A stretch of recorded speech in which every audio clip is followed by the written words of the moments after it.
Hello, farewell, Auf Wiedersehen, goodbye.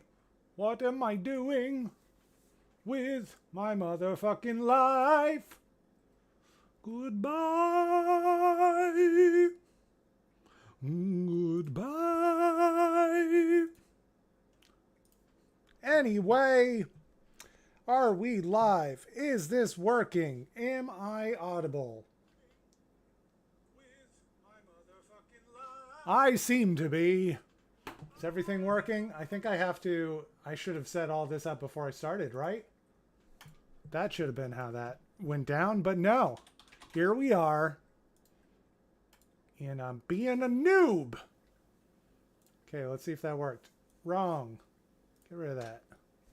Get rid of that synth bass. Okay. Make sure we're getting levels here. See if you like it. Hello, everybody. Welcome to hell. Welcome to another breakdown. Today we're doing the cover of the Mars Volta's Wax Simulacra. I think I'm saying that correctly, which I just put out today. I mean, depending on the time you're watching this, if you're watching it back, same day that it was released, that's when this is going live. Wax Simulacra was probably one of the first Mars Volta tunes that like got me into them. Like I had heard some of their other albums and their other songs and I was like, this is pretty cool. These drums are pretty neat. And then I think Bedlam and Goliath just like fucking floored me. The entirety of Bedlam and Goliath just had the perfect amount of chaos to satisfy my heart. So, I wanted to do another cover of Wax Simulacra because that was the first song that like really got me into the band.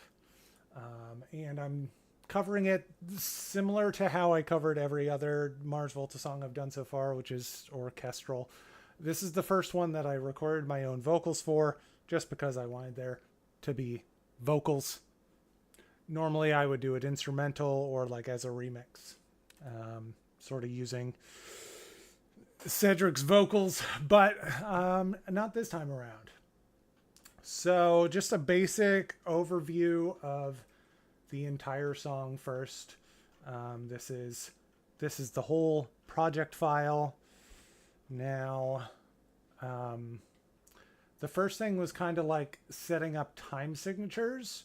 Most of the song is in 11, depending on how you're counting it, 11. You can say 11-4 or 11-8. The point is it gets 11 things and then it repeats. The verses are in 3-4 and then occasionally you have like little bars of 4-4 or just extra things tagged on the end. So I wanted to kind of sort that out first. Make sure that all the sections were in the correct time signatures.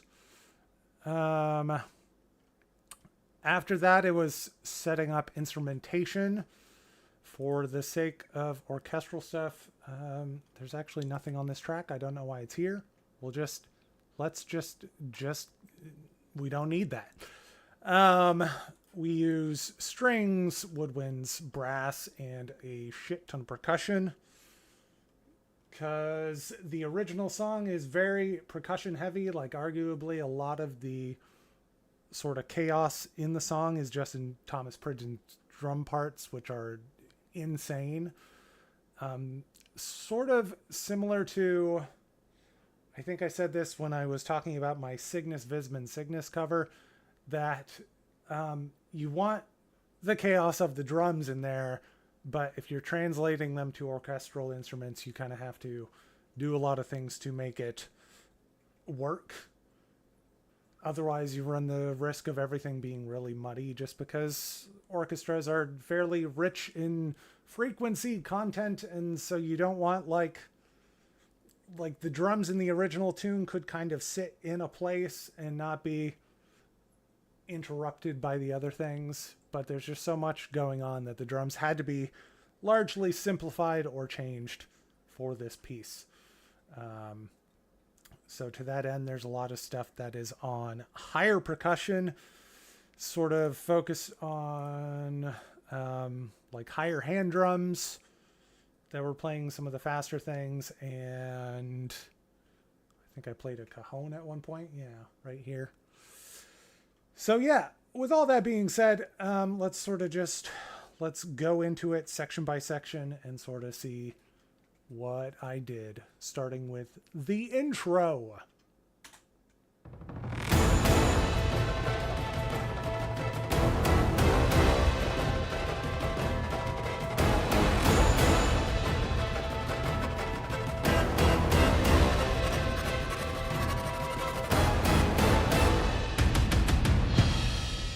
So that's how it starts.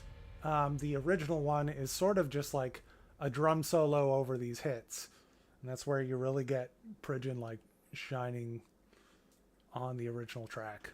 I did sort of want to capture the rhythmic chaos that happens in the beginning of the song. Beginning of the song is in 11/4 or 11/8, whatever you want to call it. I don't care. It's sort of, yeah. I think I did 11/4 because it makes the click like make more sense, because programs are weird anyway. So the way I sort of did things in the rhythmic chaos, I actually started with hits. So we have a lot of things going in this effects section. There's like a Brahm here that's playing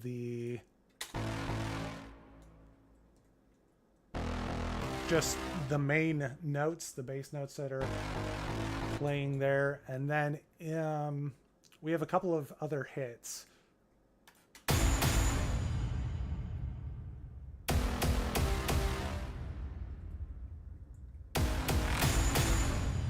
And then most of the original like rhythmic stuff that was happening in this early section, I have in this riser, which is just one long riser that I time stretched all the way to the point where the verse starts, and then just chopped it up and did some changes to the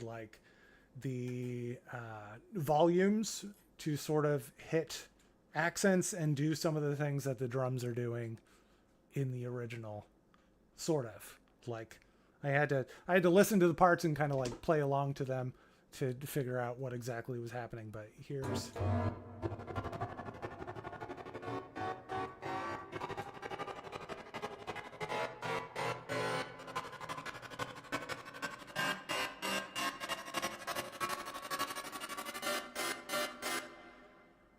so we have that little thing that's going on in the background, and then most of the sort of drum solo element is going to be played on, I believe, the hand drums.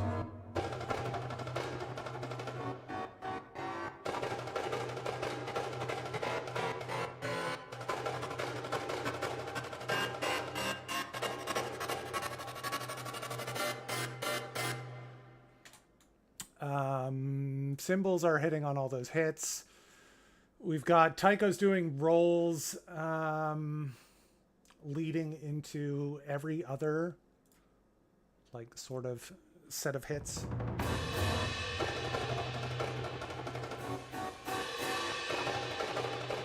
of crescendos on the cymbals coffin.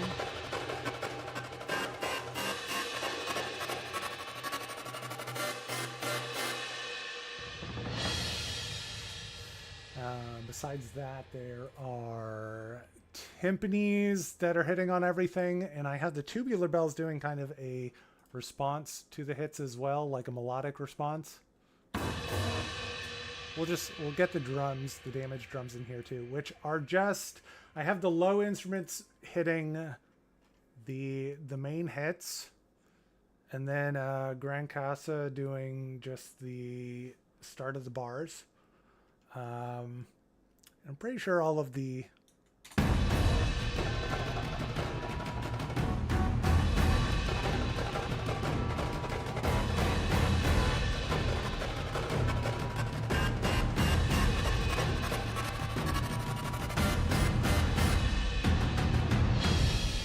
Yeah, so the toms that are in there are just doing sort of a simplified rhythm. Ooh, I hit the stand. I hit the mic stand. A simplified rhythm underneath everything just to kind of keep like movement going. I think originally I didn't even have sort of a drum solo going in there. I was trying to do it without it, but I missed it. So I put it back in there. We have some shaker.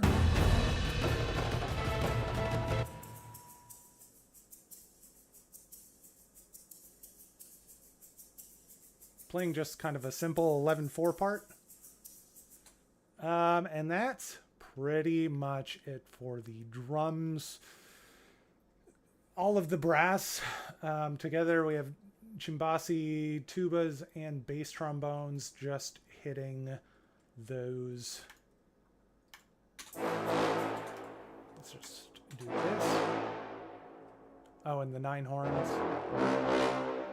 All just hitting on those hits, just to emphasize those. And just doing octaves mostly, although the bass trombones are doing fifths. Just to beef it up a little bit more. Not too much going on in the brass in the beginning. The woodwinds don't come in at all in the beginning, so it is just strings, brass, drums, and those effects. And then we have the strings, which are also just hitting hits and sort of emphasizing the actual notes that are being played in that intro. And then the arc spiccatos here are just sort of keeping a rhythm going to sort of sustain the movement that is being done there.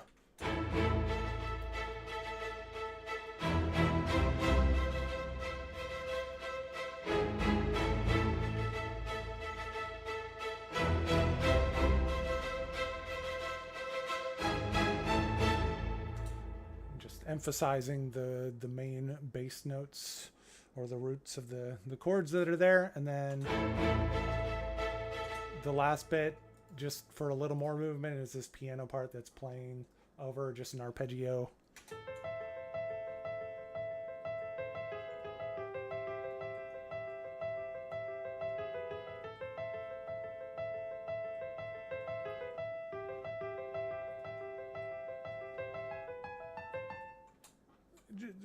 Pretty simple stuff, and all together it so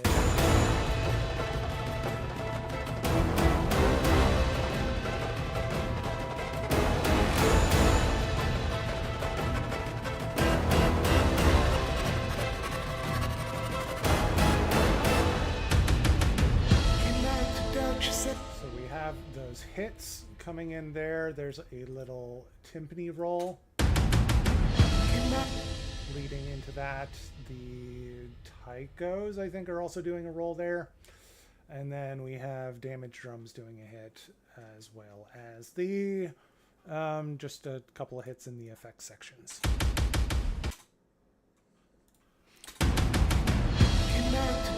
And with that, we'll actually play the verse, which is where the vocals start to come in, just like they do in the original track, but instrumentation changes up a little bit here, so we'll kind of go over that after. We'll just do the first. We'll do the entire verse and then go over what's going on there. You like to doubt yourself, broken too. To find a punctual without a tooth. I find something to shake by the roots. I crawled along the ceilings in your room. The cold, the spinning thread to answer you. I need something made of free will. Yep. All right, so that's verse 1. Verse 1 is pretty simple, with a lot of these ones, like Wax Simulacra, the original song, is sort of relentless in its energy. It just keeps going forever and ever with like chaos. It's just pure chaos, and it's so good. But with an orchestral piece, you sort of have to make it like flow between parts more or have more dynamic variation for it to be sort of more effective. So once we get past those hits at the beginning, the drums cut out. We're just on like strings and flutes with very soft horns playing in the background there. The first violins are playing sort of the guitar part that's going in the original song. So we'll start with those.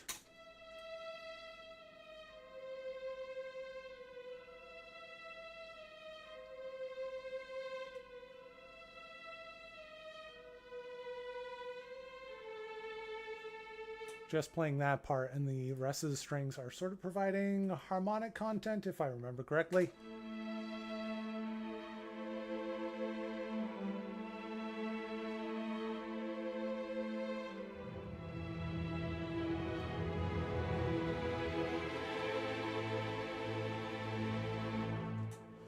So I've talked about this before in other pieces, but it's good to stagger stuff to not have everything in at once. So in the beginning, I just have cello, violas, and the first violins playing. And violas and cello are just sort of providing chordal context, I guess. Just sort of laying out the chords that are in there while the first violins are taking over. And then just for the very end there, we start to have that low end information coming in through the basses. And these archi strings do the, I believe it's tremolos. Who knows? Let's see. Yeah, it was tremolos. Got tremolos going in the archi strings just to kind of like build a little tension just for this ending section. And everything's going to cut off right before bar 23, just so we have that little pause in there where the drums can do their thing.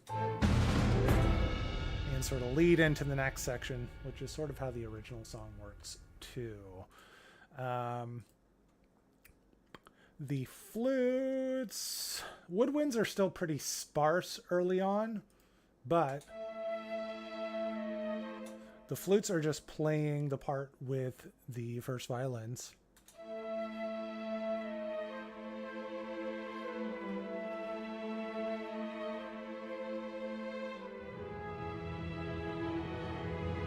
And then they harmonize there. It's fun to have things kind of like join a melody and then sort of take on their own parts. So that it's not just a melody going the whole time. You sort of get these things where everyone's like playing off of each other and sort of moving around.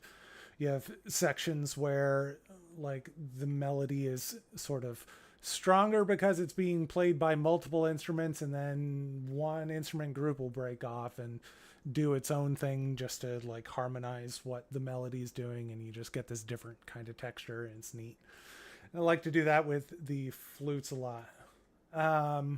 Second section, we start to introduce an arpeggio on the piano and the arc spiccatos.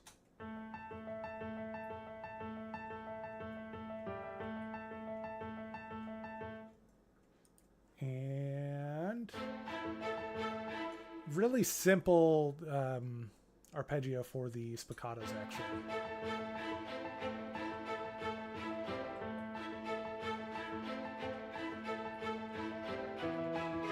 Just sort of laying out the chords.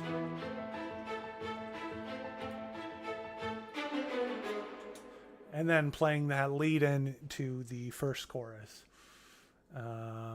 Other strings.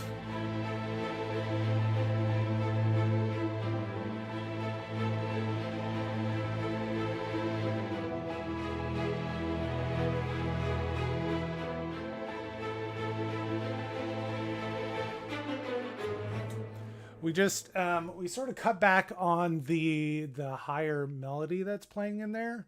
I think the flutes are still doing it pretty strongly, and the oboes come in and start to harmonize.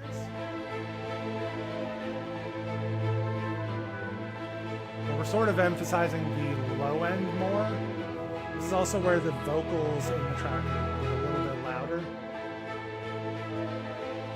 Oboes briefly there are playing the vocal melody just to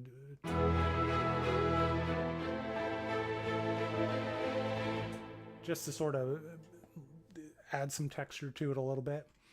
Horns here start to get louder in the second section. So we have 3 horns playing for the first half of it, but they're very quiet. Kept everything pretty minimal for the horns there, just so they're providing sort of like a bed for everything to sit on.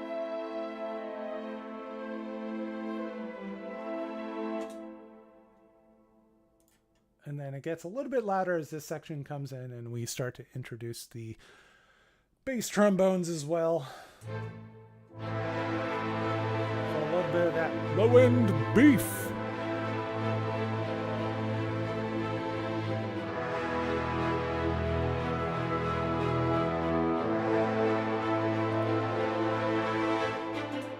And then the tubas kind of do the same thing that the strings were doing in the first half of this, which is they come in at the very end just to sort of beef up the low end for just the very end of the piece. So it's the tubas aren't in there all the time. They just come in there to sort of emphasize the lower notes there. And we have this sort of thing at the very end.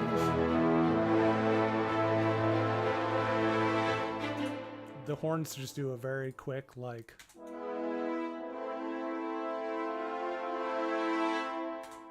just something a little bit different from what they've been doing the whole time.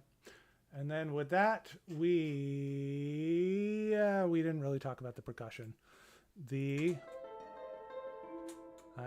Yes. So the harp's kind of is doing an arp underneath. The harp's doing an arp under this whole thing. And we have it layered with Celeste just doing the main notes that it's hitting, or the highest ones mostly. And then the harp cuts out there but does a little thing leading up to the second whatchamacallit, second part of the verse. We've got the tubular bells just hitting on the start of the bars. Mostly just the root notes.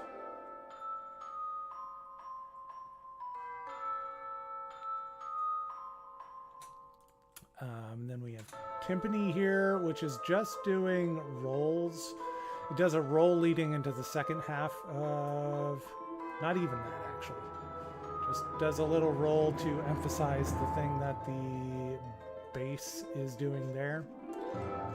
And then it comes in more and hits on the down notes, or the down beats.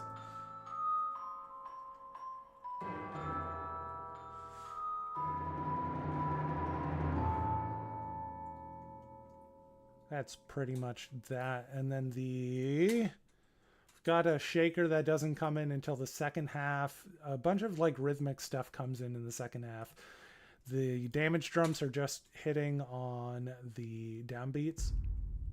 Just a soft little bass drum to kind of emphasize the start of the bars. And then we've got taiko rolls coming in, little tiny cymbal swells. And by the second half, we start to introduce everything.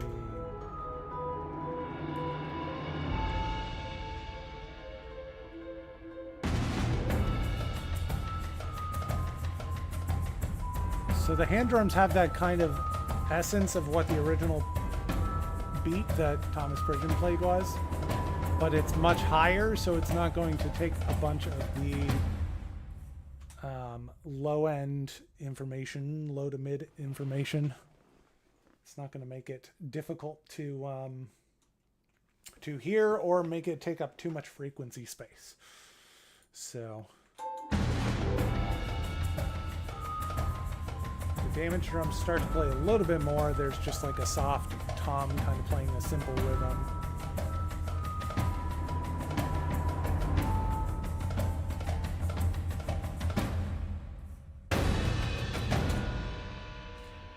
then we start to get into, we could kind of go over what the vocals do, I guess. It's not quite as important to me. The vocals I sort of struggled with because Cedric sings very high. He has, like, I'm able to sort of hit the first note that he hits in this first verse, but then going above that is a struggle. Even hitting that first note is a struggle. So everything in this is dropped down an octave. Came back to doubt yourself but broke in two. They find a punctual without a tooth. I find something to shake by the roots. I do what he did in the original song, which is like just for that second kind of part of that phrase, he introduces doubles and there's like lower octaves. I sing this part pretty soft just to sort of match the tone of the orchestra around that point, and then we get to the second half. I crawl along the ceilings it's in a room. little more power. The cold, the spinning thread to answer you. I need something made of free will.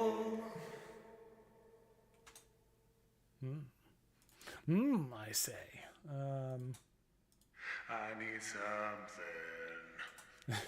There's a lot of vocal things and even like tracks that are in here which when you hear them by themselves sound silly. I need something. I just have this whole track sort of filtered out like it's coming through a phone. So it's mostly just high end. But then I tried to sing the lower octave even below what I had already, and it's like right at the bottom of my range. So this song vocally was very difficult because Cedric's vocals are insane. I need something made of free will. Yeah, just little things. Not too much really going on with the vocals. So with that, we'll get into. Am I waiting now? Is my waiting how? Am I waiting now? Is my waiting how? I'm bringing that. It's pretty neat. So the choruses are in 11/4, just like the intro. The vocals again are pretty simple. I'm doing just octaves. Am I waiting now? Does my waiting how? It's one low octave and then a double of the main part. Does my waiting how? Not too much really going on with those. Strings.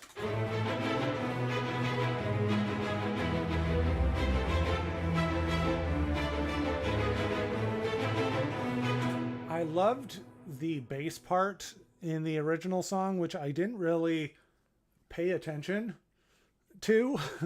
Like I was always aware it was there, but I just didn't have to really pay attention to it until I did this cover of the song. So I heard it and it was very interesting to me. So that's mostly what the strings are doing here, is just providing that bass line. So the basses, cellos, and violas are doing that, I believe, in octaves.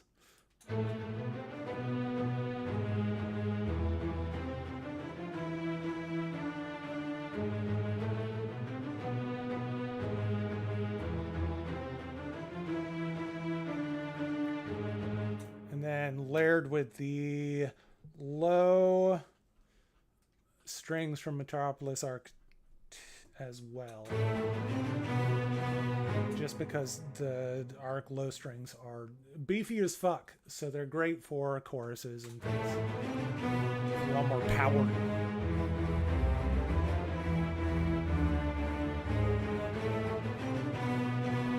So the strings are mostly playing that thing. You'll notice I don't have first or second violins in there, and that's because I have these spiccatos going. And I do generally try to keep in mind, like, how many players do I have actually doing this. So if I have this part that's mostly on the range of the violins, then sometimes I will just leave out higher violin parts and not layer them with more things to attempt to get a more kind of realistic sound. Doesn't always happen. But I've got the spiccatos in here, sort of providing a waltzy rhythm and harmonic content, just sort of following what the chords are doing.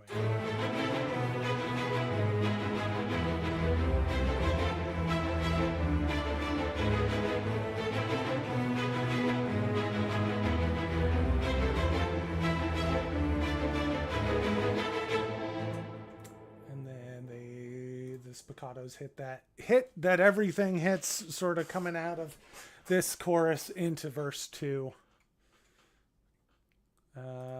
What do we got going in the woodwinds? Sort of the same story here,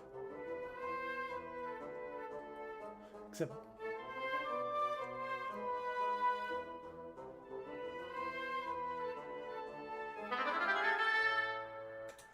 that sounds a little weird. But we've got the flutes playing the vocal melody.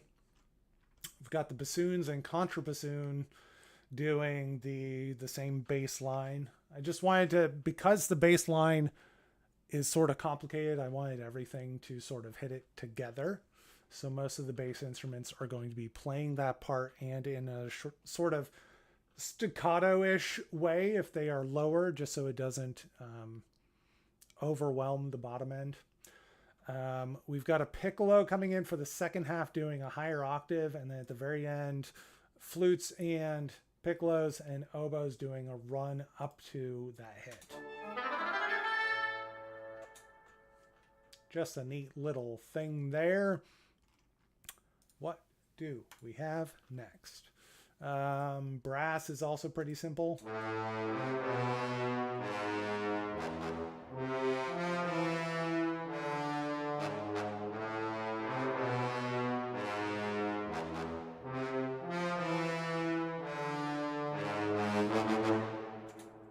Just sort of hitting the bass notes.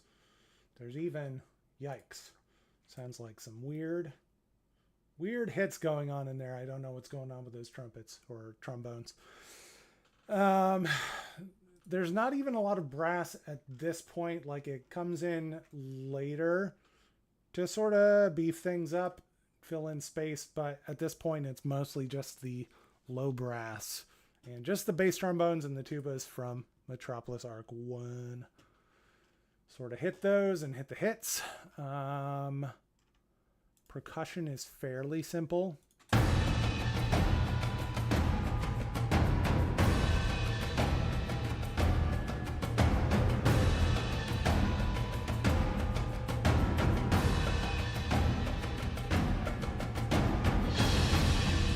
So the drums were pretty simplified from what he does in the original one.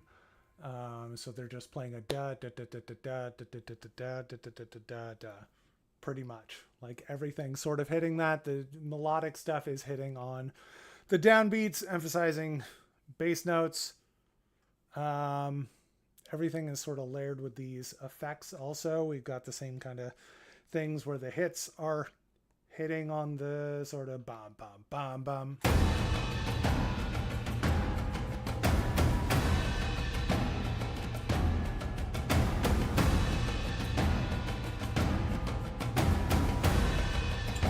Riser leading into this hit. So right there we've got sort of choppy,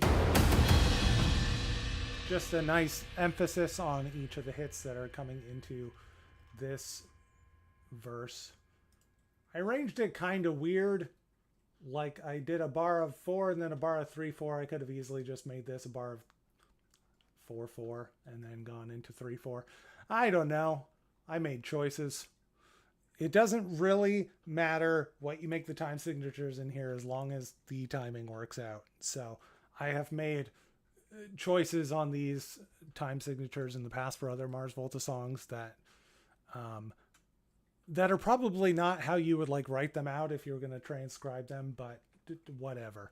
Like, as long as the timing is okay, I don't really care.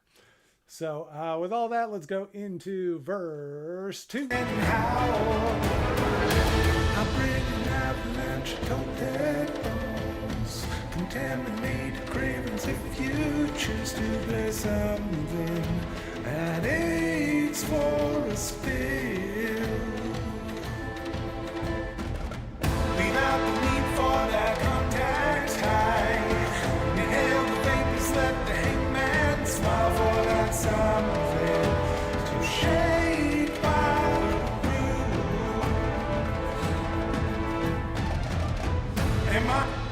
That's verse 2. Not much going on in the vocals. They do sort of like a softer thing with just octaves in this I first bring half. an avalanche of dead bones, contaminated cravings if you choose to play something that aches for a spill.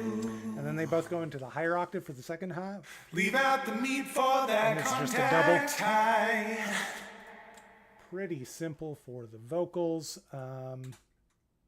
I have this piano part, which is actually muted, so it's not doing anything. I think I had it in there originally and then decided, fuck it. As you do. Strings.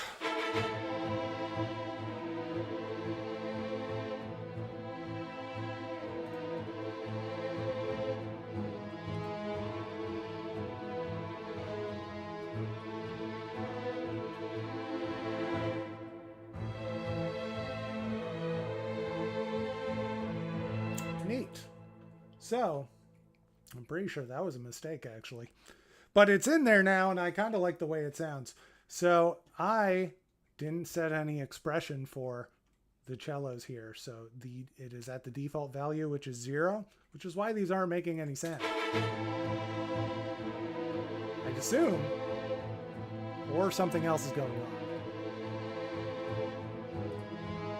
No, it's just that they're really quiet. So you just can't hear that they're in there. But that's sort of neat because it makes the second part stand out a little more. It could also just be that they are doubled on the violas. So this will happen occasionally where I didn't realize I'd left mistakes in the song, but it works, so it's fine. The strings... The violins are doing the same melody that they were kind of doing at the beginning, but an octave down from what they were before, just to sort of bring everything down and provide dynamic contrast to everything else. So everything sits in the kind of like the lower registers.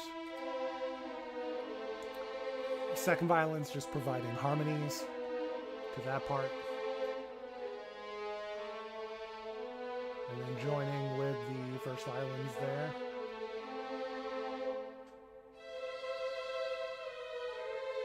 And then repeating it, but an octave up. Slight variations.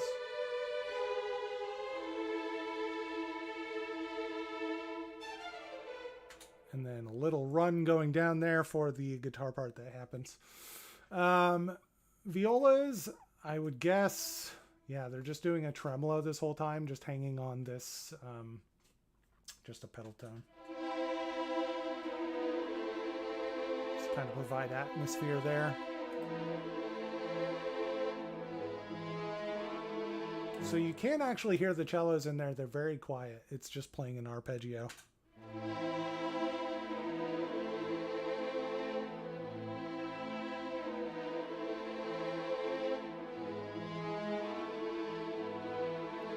And then the bass is just hitting on short notes on rhythm.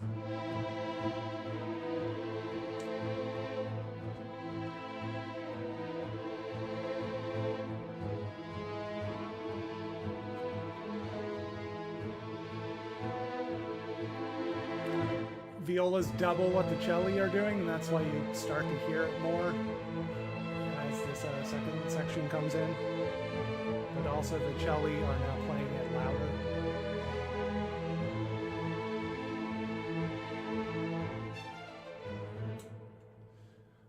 got a lead into the chorus note just in the violas and the basses in that section too. Let's see what's going on in the other sections. Pretty minimal.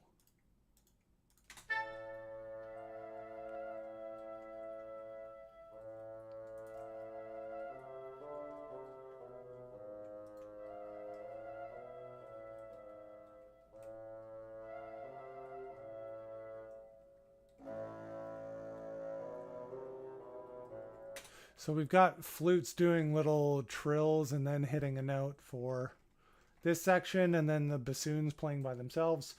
Contrabassoon comes in the second half just to sort of hit those lower notes and provide that contrabassoon grit, eh? Brass is also fairly minimal. It doesn't play at all in the first half of it. And then we've got the bass trombones and 3 horns coming in for hitting pretty hard there.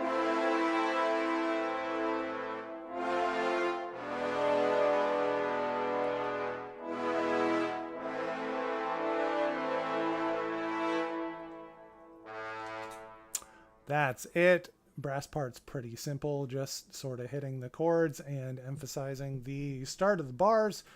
Percussion's pretty minimal. We have got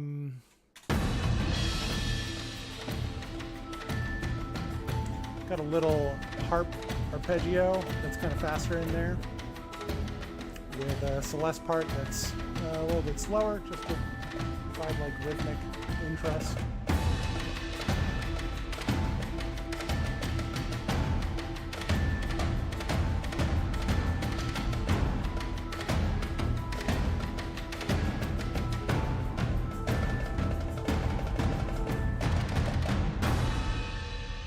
Got a shaker playing a pretty simple part, just pretty much just that rhythm the whole time. Hand drums are kind of doing the same thing. They're playing like sort of the Thomas Pridgeon beat, and that's also being played on stick clicks on the damaged drums.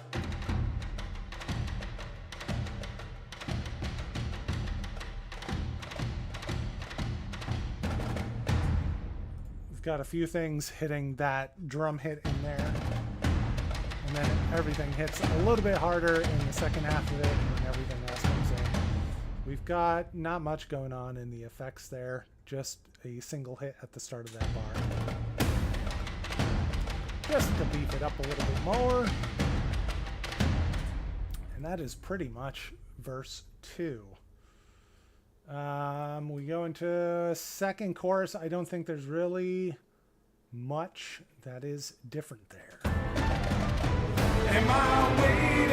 We've got first and second violins and piccolos and flutes doing those little rundowns, playing the guitar part, coming down into the chorus.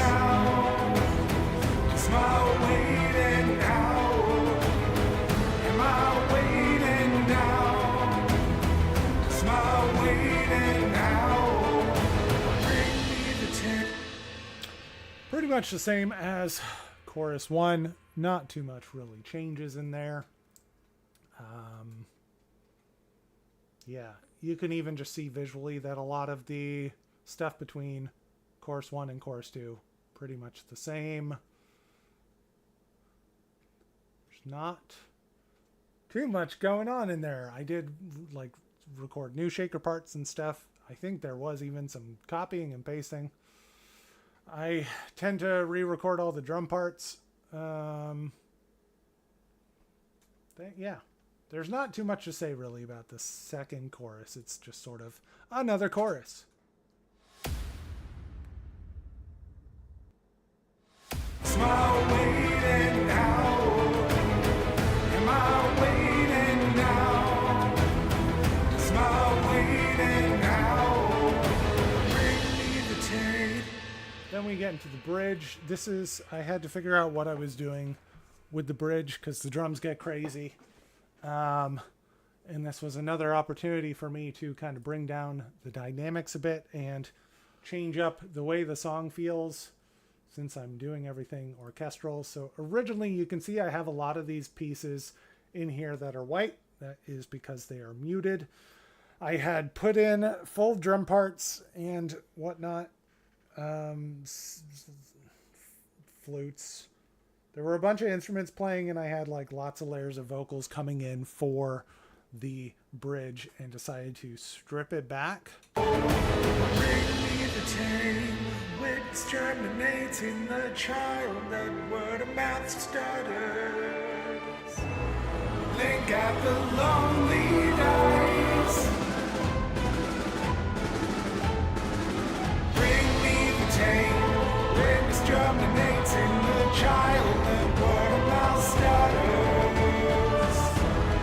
Link at the lonely dice.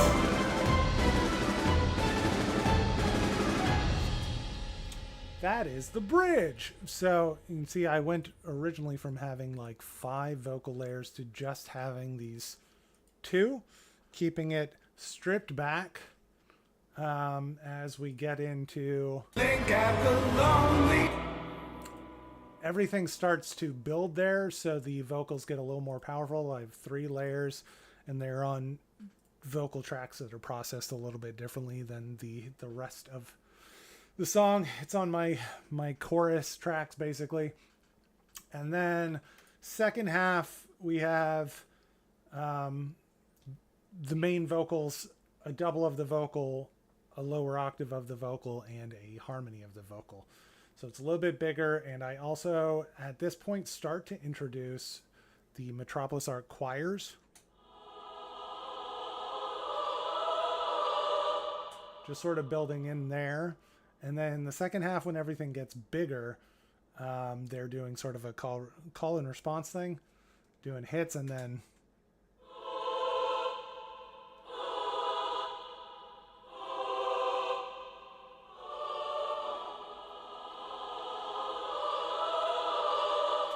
vocals for that second half start to get bigger. I have a lot of things doing the blink at the lonely dice right in there. Blink at the lonely dice. The more I recorded it, the more I was like, I just needs to have a lot of layers because it wasn't quite standing out. Cedric does, I think, do a higher octave of that, and I can't hit those notes. So it was just like, I'm going to kind of do them with a little more grit and record more layers of it as a response to that, because it is what I can do.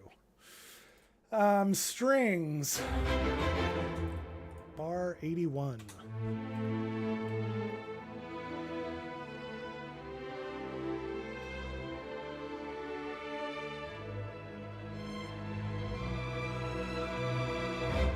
Now, this is something that I did throughout the song a lot too, because Cedric's vocals often go like an octave above what I can hit.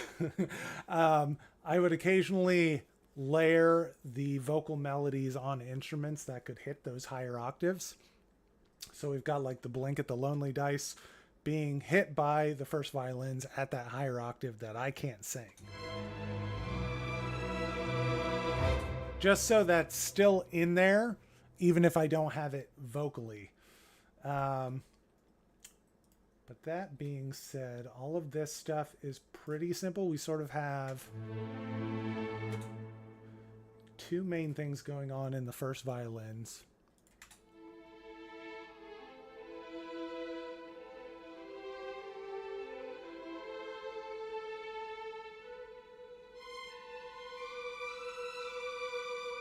Or in the violins in general. So second violins are just providing a harmony for the first violin part and a little bit of movement outside of what the first violin's doing.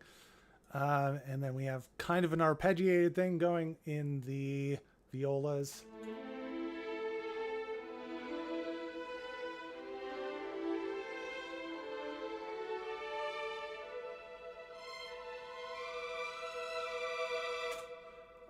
Celli.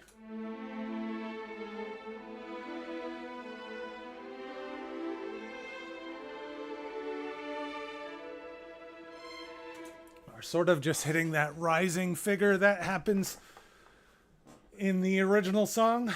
Meanwhile, we have the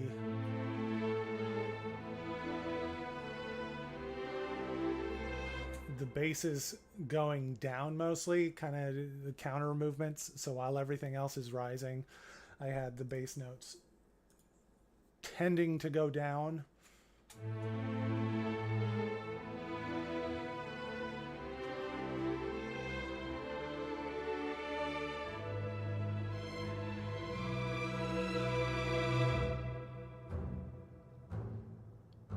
We have everything hitting those, just the first notes of the.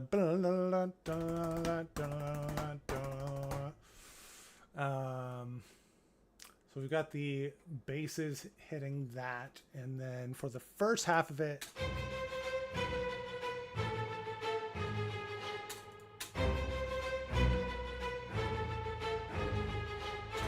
so it's on a lower octave on the arc spiccatos, just to provide contrast for when it happens the second time around. So second half of the bridge, it gets a little more complicated. The violins jump up an octave.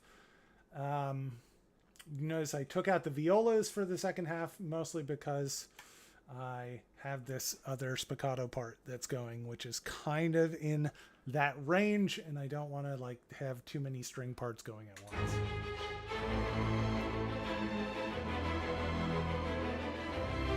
Arc low strings take over the bass part that was happening earlier.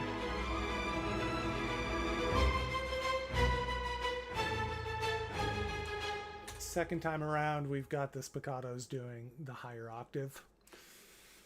Just for funsies. Okay, now let's go over the woodwinds. Woodwinds are pretty minimal for the beginning of the bridge. Got just a contrabassoon.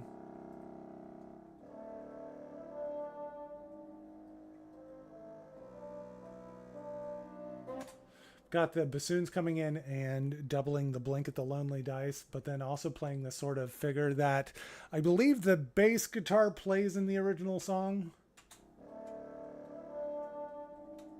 It's very soft. Like the woodwind parts are generally not going to be super loud. But then to complement that thing, we have the flutes and the clarinets doing little runs.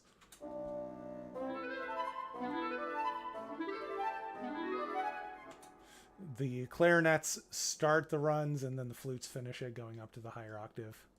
So just pretty neat, while the bassoons and the contrabassoons just hit on the ones or the start of the bars like everything else. And then everything gets a little more complicated for the second half.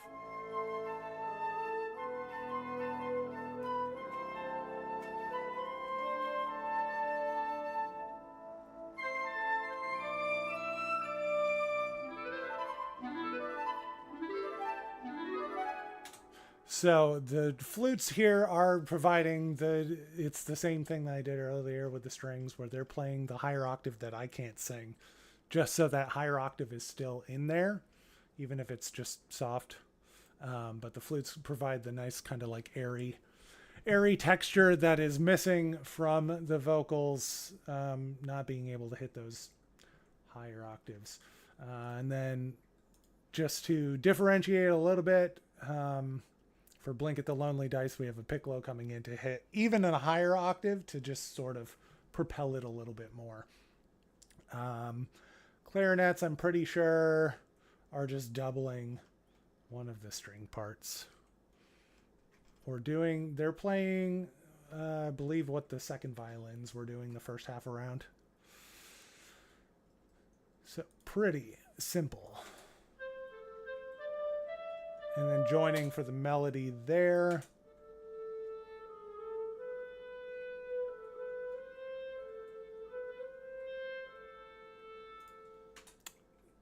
Sort of doing their, hitting the thing like the ascending line that the guitars are playing, but then joining for the melody at points where I wanted it to stand out a little more. That is pretty much those. There's not... The brass pretty much aren't playing for the first half. But then when Blink at the Lonely Dice comes in, there is a little...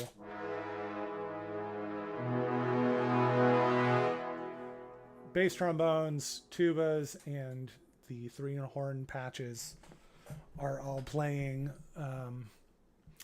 little crescendos just to sort of emphasize the chords there and let it be known that the section's about to get bigger. And then we come into the second half. We have more things happening in the second half.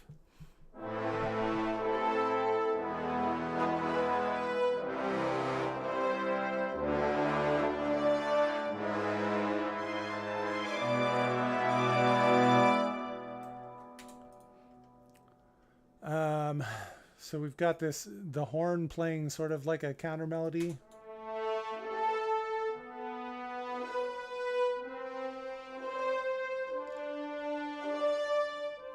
Just this ascending figure in octaves. Just because I thought it sounded neat, while the trombones are kind of filling in the chordal sounds with occasional staccatos for rhythm.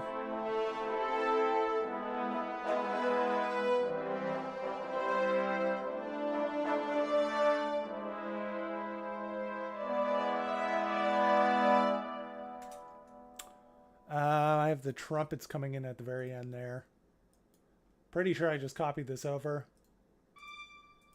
And the trumpets actually can't hit that note, so just ignore that it's there. It's fine.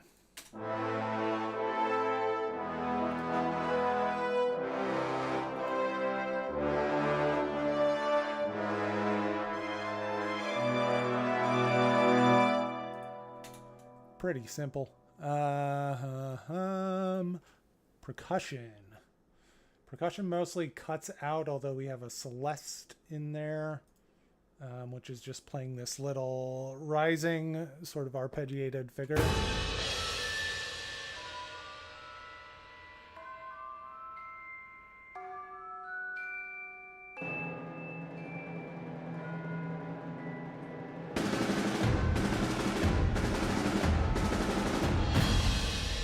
Celeste is just playing chords and emphasizing those notes that the horns play in the second half, and then doing the sort of descending thing going into those hits.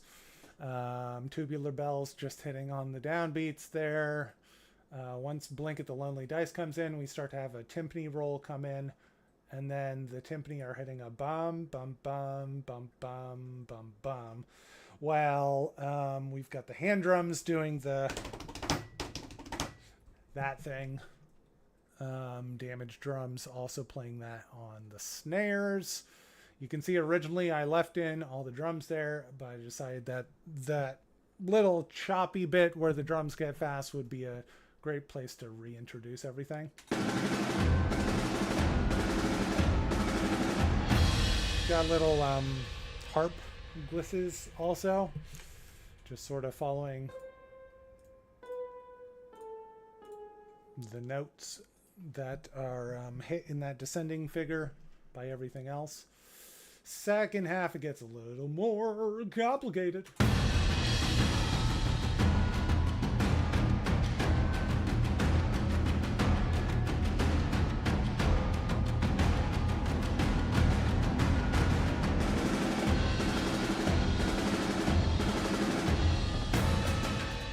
So it just picks up in rhythm a little bit. We've got the toms. There's just like one little drum playing da da da da da da da. It's actually a mid or a rim. So we've got sort of this figure on the rims, just da da da da da da da da da da da da da da da da da, kind of playing while we've got ha ha hot. Tom's playing da da da da da da.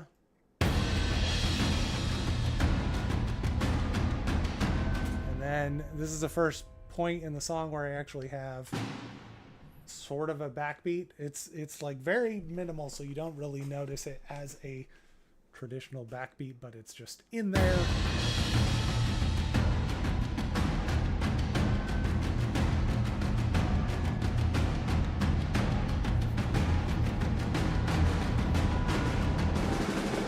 I wanted to hit that thing that Thomas Pridgen hits in the original song, which is da da da da da da da da.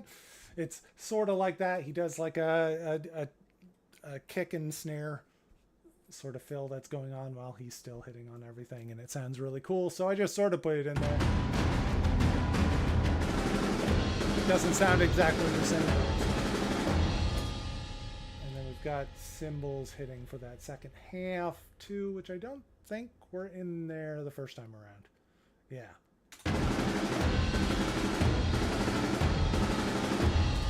And that's pretty much it. There's very little going on in the effects sections. Got one big hit. There's a riser that's sort of cut to each of the hits that mostly you're not going to notice.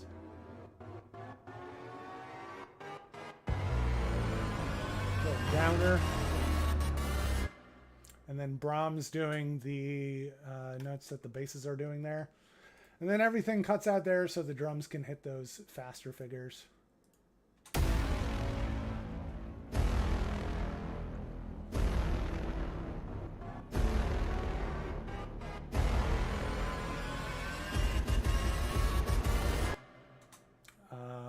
A riser in there again that's cut, layered with another riser.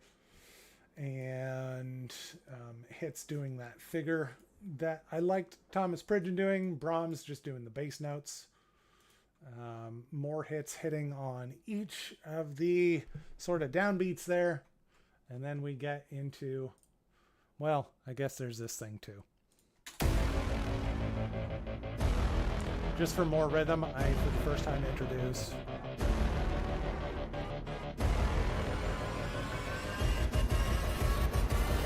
a rhythmic synth bass.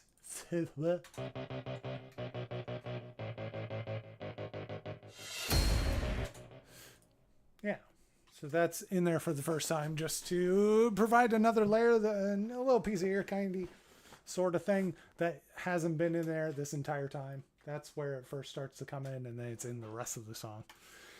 Then we've got the final. It's sort of close to. Is it a? It's yeah. I guess it's a final chorus. Am I waiting now? Is my waiting now? Am I waiting now? Is my waiting now? Am I waiting now? Is my waiting now? Am I waiting now? Is my waiting now?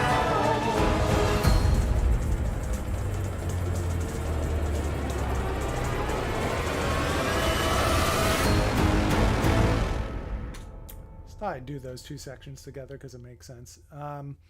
Vocals, pretty simple for the last chorus. I sort of started to add more, like each of the layers that I recorded for the Am I Waiting Now have just a little more grit. Am I waiting now? Does my waiting how? So I'm just hitting those a little bit louder, and then I have the lower octave in there as well. And then we've got 8 layers of me going, don't know, don't know, don't know. Am I waiting now?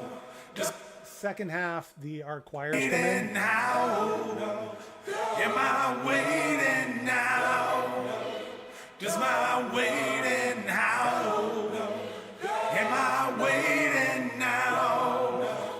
Does my waiting how?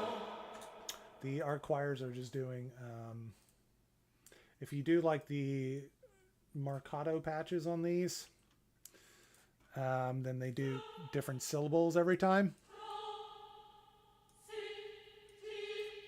So I just have that in there, kind of hitting the don't knows. Let's go into the strings.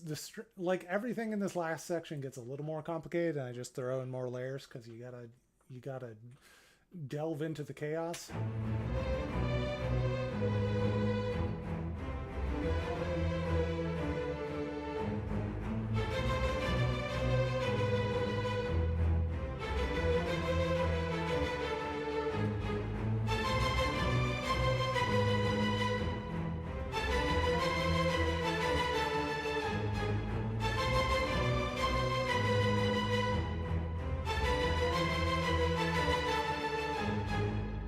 Strings are actually pretty simple. I've got violins just doing, I think they're even playing, it sounds like they're the same part. Yeah. First half of it, first and second violins are just playing the vocal melody, and then in the second half, we introduce a higher octave in the first violins just to kind of give it a little bit of boost there. We've got cello and basses doing the bass part, but it's a little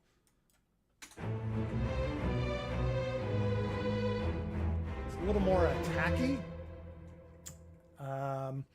We start to introduce this sort of rhythmic spiccato thing that is also doing the vocal melody.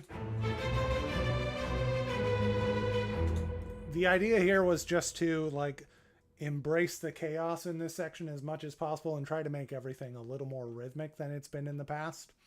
So there were a lot of things that were done to hopefully get that across. Woodwinds get a little crazier. We've got the flutes and oboes doing the don't knows.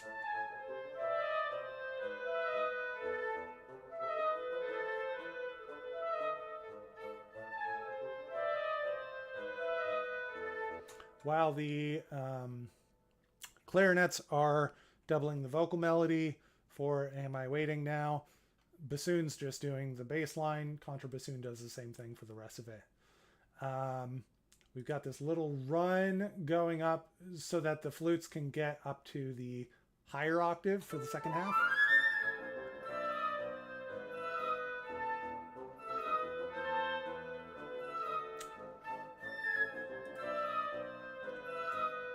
Pretty much it.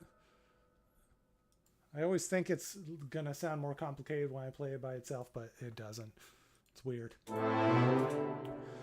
We've got brass hitting a lot of the sort of hits in this section. Tubas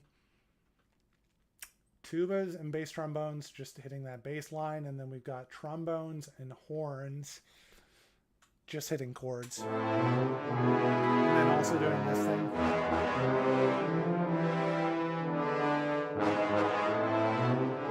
There's actually a lot of things just hitting those hits at the same time. Second half we got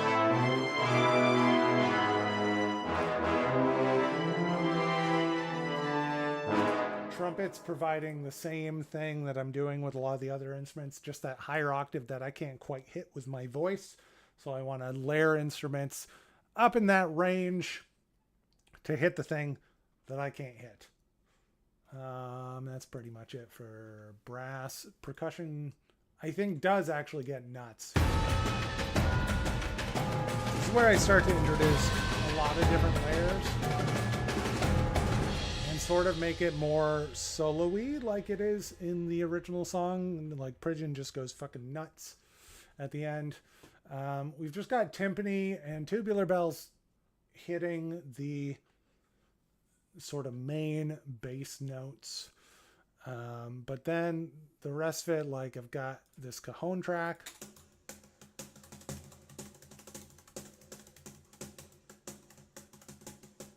That I was just sort of like jamming over. And it's just sort of there as a layer, like it's fairly filtered. So it's not going to provide a lot of low-end information. It's just going to be I've got it sort of like panning back and forth just to provide sort of rhythmic interest while I'm sort of jamming over this whole section at the end. Pretty simple shaker part in here again. Just doing the same thing. I started to introduce a tambourine because tambourines are nice for if you want to just provide some kind of like high-end information that we haven't heard this whole time.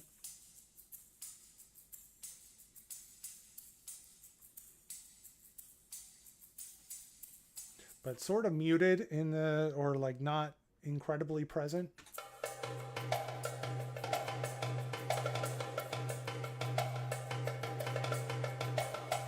I sort of did the same kind of jammy thing on the hand drums. Cymbals, I have a lot of rolls leading into hits. Lots of taiko rolls leading into starts of bars. And then damage drums go kind of fucking nuts.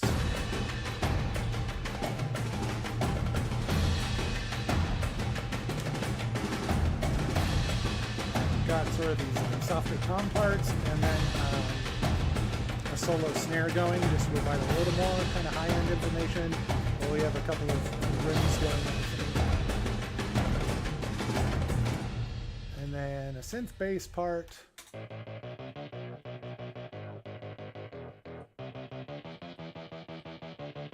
Just to provide something kind of different that's playing that bass part and emphasizing that, but just a different texture that's in there for this section that wasn't in for the rest of the choruses. I think the hits go a little fucking nuts too.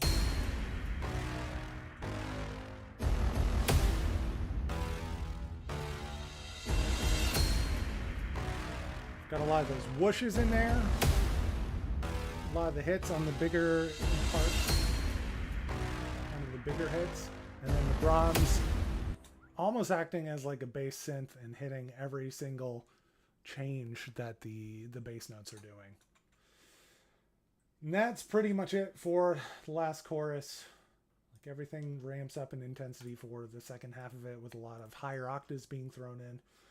And then for this end section, I don't have a clarinet or whatever that I can really play like the guy does in the end of the original Wax Simulacra. So it is pretty much entirely a percussion-based ending. I've got some things going on in the effects. There's a few risers, this super chopped riser, another riser, a reverse, some hits, and then we've got all the drums just kind of jamming.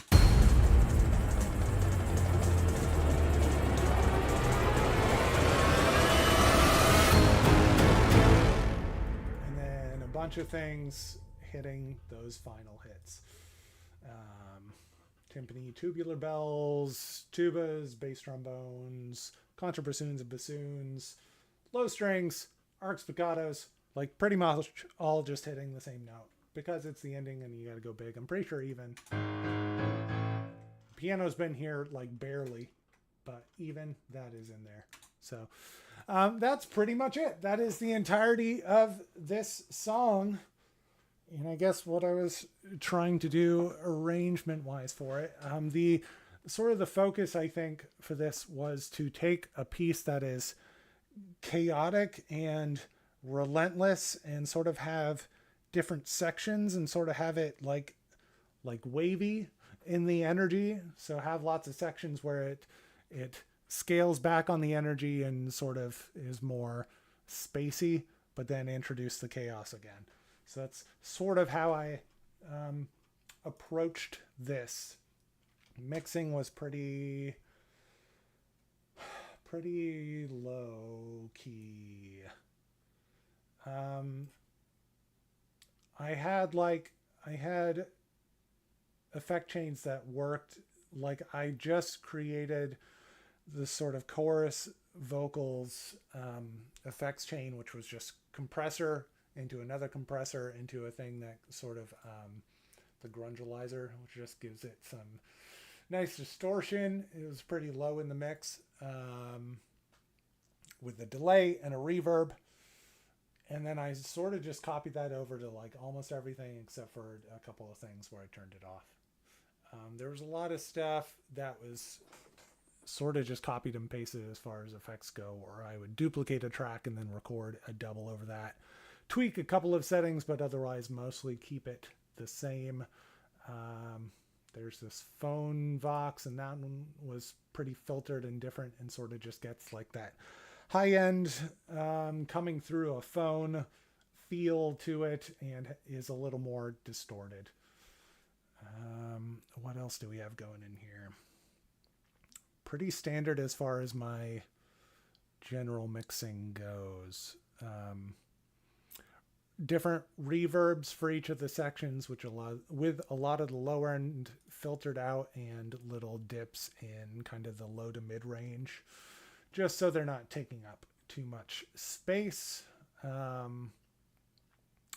We had a Vox delay throw that was filtered. There were a couple of things where I just threw it in there to sort of like make the vocals have a repeated delay thing in there, and it's just a simple stereo delay being fed into a reverb. So a little bit of low end filtering for the art choir just to cut out most of the low end, because it was all just sort of there to provide higher vocals that I can't quite sing, and so we didn't need too much of the low end information in there. Little cut out of the piano, not too much inserts wise going on for a lot of these things, but they're all being like, each bigger track or bus is being sent to a room verb to put them all in the same space. And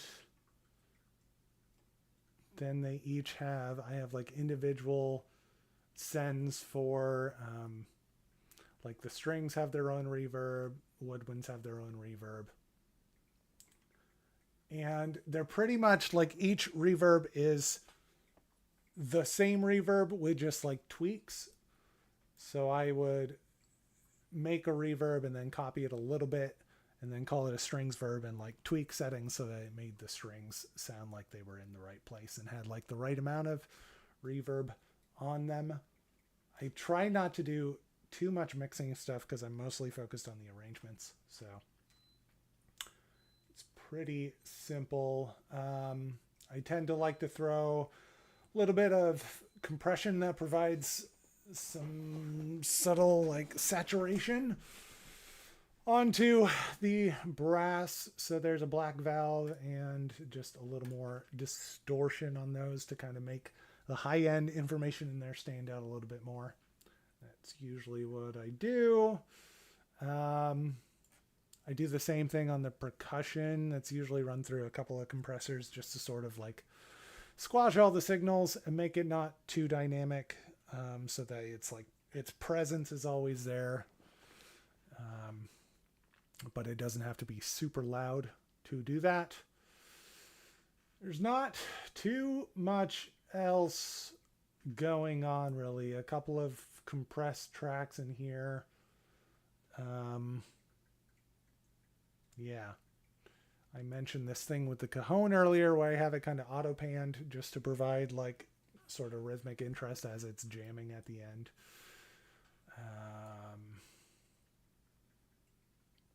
Little bit of insert magic on the synth bass, which I think we can play here.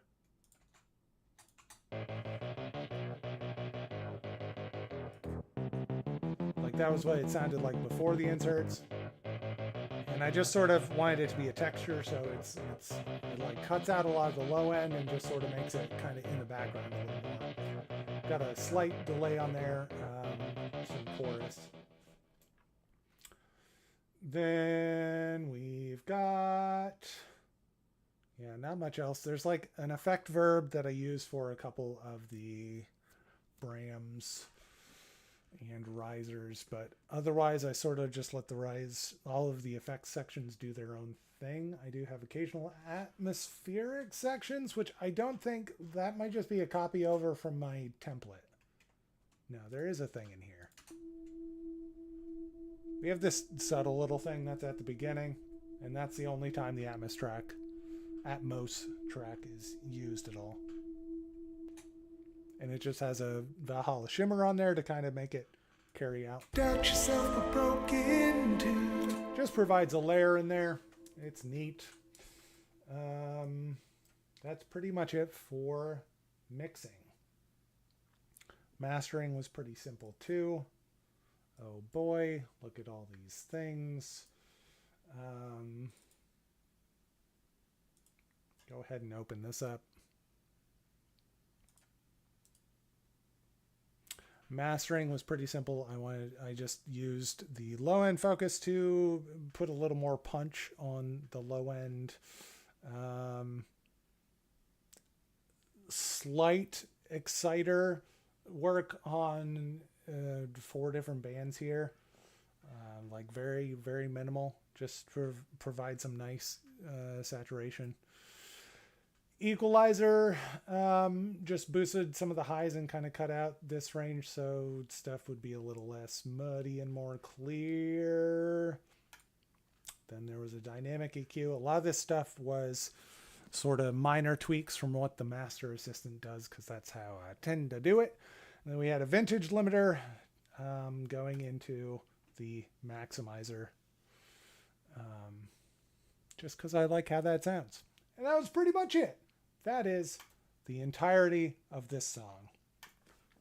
It's out now. In this video, there's a link to the full song, which has like the mastered version, if you want to listen to that. And if you guys have any questions or anything, be sure to ask them in the comments if you're watching this back, just because I can answer those. If you have like specific things, I can either answer them in comments or do a whole separate video going into like specific things. But just sort of wanted to break down the individual sections of Wax Simulacra for today. It's a really fun song. It's really chaotic, and I didn't know entirely how it was going to translate to orchestra until I just started to try. So hope you enjoyed it. Next week I'll break down another song. I don't know what it's going to be. I'll make it up as I go along, because that's, I think, how I operate best. Anyway, thanks to everyone who stopped by. It was pretty fun just going over this thing. I hope it was valuable to any of you music creators out there. And if it wasn't, let me know. All right, guys. Everyone have a good day. I'll see you on the next stream. Bye.